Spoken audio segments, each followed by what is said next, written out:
El sistema electoral uruguayo. En el año 1996 se realizó una reforma constitucional que modificó el sistema electoral, dando como resultado el sistema actual. Para contextualizar, detallaremos brevemente en qué consistía el sistema anterior. El domingo 27 de noviembre de 1994 se celebraron las últimas elecciones nacionales y departamentales con doble voto simultáneo.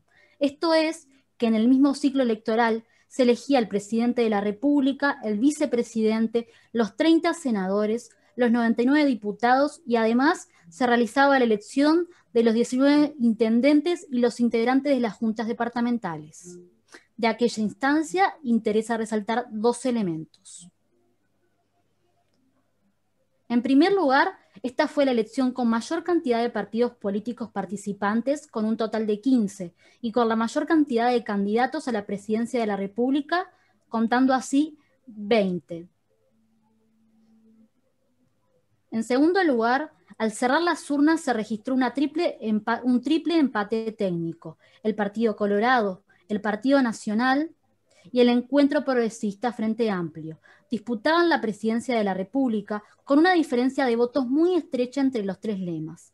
Esta situación generó incertidumbre, aunque vale destacar que no fue cuestionada la cristalinidad del proceso electoral uruguayo. Finalmente, resultó electo presidente de la República el candidato por el Partido Colorado Julio María Sanguinetti.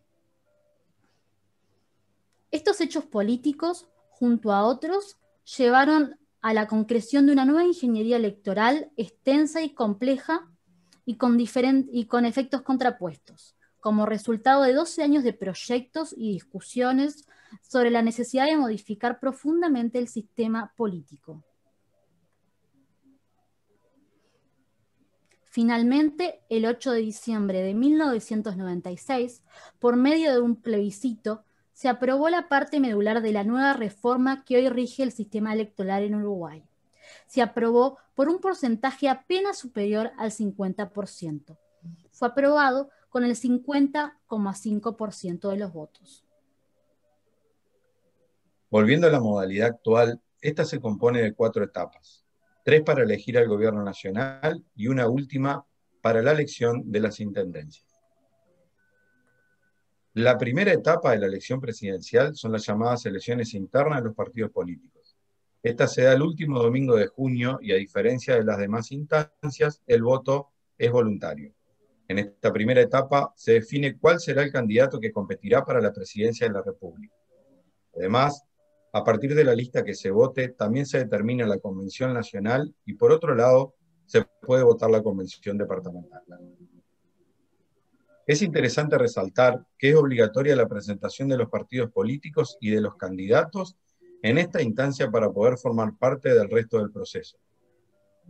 La elección de los ganadores de las internas se da generalmente por mayoría absoluta, es decir, que el candidato ganador de cada partido deberá obtener el 50% más 1 de los votos válidos al partido. De no llegar a esta cantidad de votos, existen otros sistemas para determinar el ganador. 40% y un 10% superior al segundo candidato, o en última instancia lo define la Convención Nacional por mayoría simple.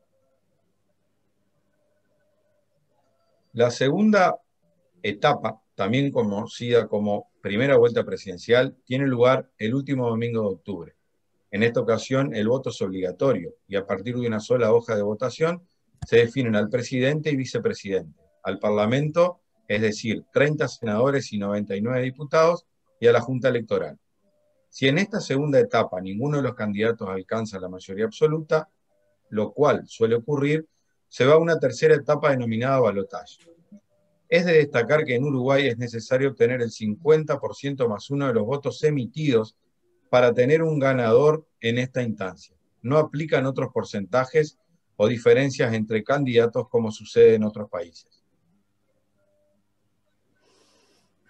Por ejemplo, en Argentina, el presidente o la presidenta se elige por pluralidad simple de votos, es decir, cuando la fórmula más votada obtiene más del 45% de los votos o más del 40% de los votos con una diferencia mayor al 10% respecto de la fórmula que la sigue en número de votos, En caso contrario, se realiza una segunda vuelta electoral entre las dos fórmulas más votadas, ganando el que obtenga más votos. En nuestro país, esta segunda etapa se pueden determinar mayorías parlamentarias por parte de un solo partido, como sucedió en 2005, 2009 y 2014. O de no obtenerse, pueden generarse acuerdos parlamentarios que garanticen la gobernabilidad, caso actual de la coalición multipartidaria existente en el año 2020. La tercera etapa se realiza el último domingo de noviembre. Allí ocurre el balotaje o segunda vuelta electoral. En esta instancia se determina únicamente cuál es la fórmula triunfadora. Se eligen únicamente los cargos de presidente y vicepresidente de la República.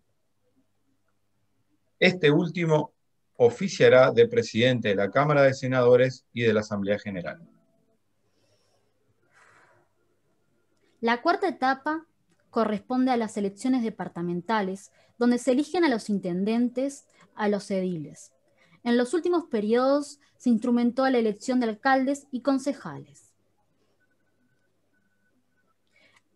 Algunos aspectos relevantes de esta instancia son que se pueden presentar hasta 3 candidatos de un mismo partido o lema, y entre ellos va a ganar el que tenga más votos, acumulando los votos de los otros 2 candidatos del partido, si es que los hay.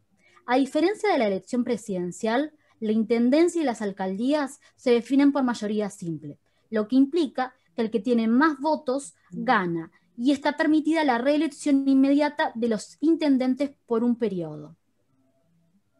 El alcalde elegido corresponde al primer titular del partido y de la lista más votada. Para completar la presentación del sistema electoral uruguayo, es pertinente explicar algunas de sus características y consecuencias. Por un lado, la forma en la que los votantes expresan sus preferencias políticas es a partir del reparto por listas, es decir, que existen diferentes listas con candidatos y cargos ya determinados. Los ciudadanos eligen una de esas listas al momento de votar. Es por eso que la relación entre gobernantes y gobernados no es muy estrecha. Esto genera una menor responsabilidad y rendición de cuentas con la gente. Otra de las características del voto es que es secreto, personal y en general obligatorio. Además, se vota presencialmente en un único circuito que corresponde a cada elector. Es importante destacar que en cada instancia de votación no se puede cruzar el voto. Si se vota a 2 partidos diferentes en un mismo sobre, el voto será anulado.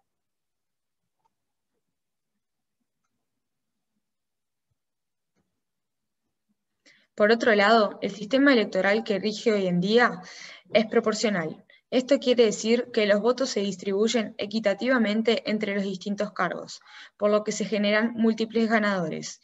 Esto alienta a la formación de partidos pequeños, ya que pueden llegar a obtener alguna representación.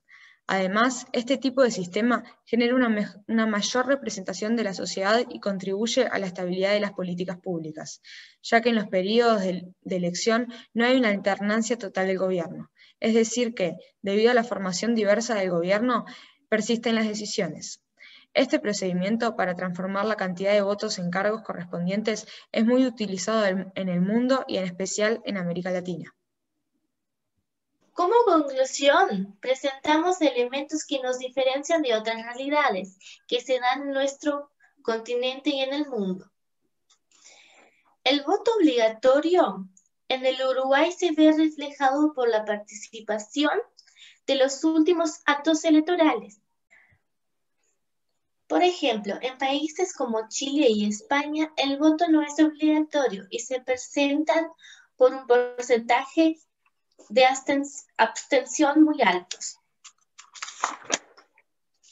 En Chile, en las elecciones de 2013,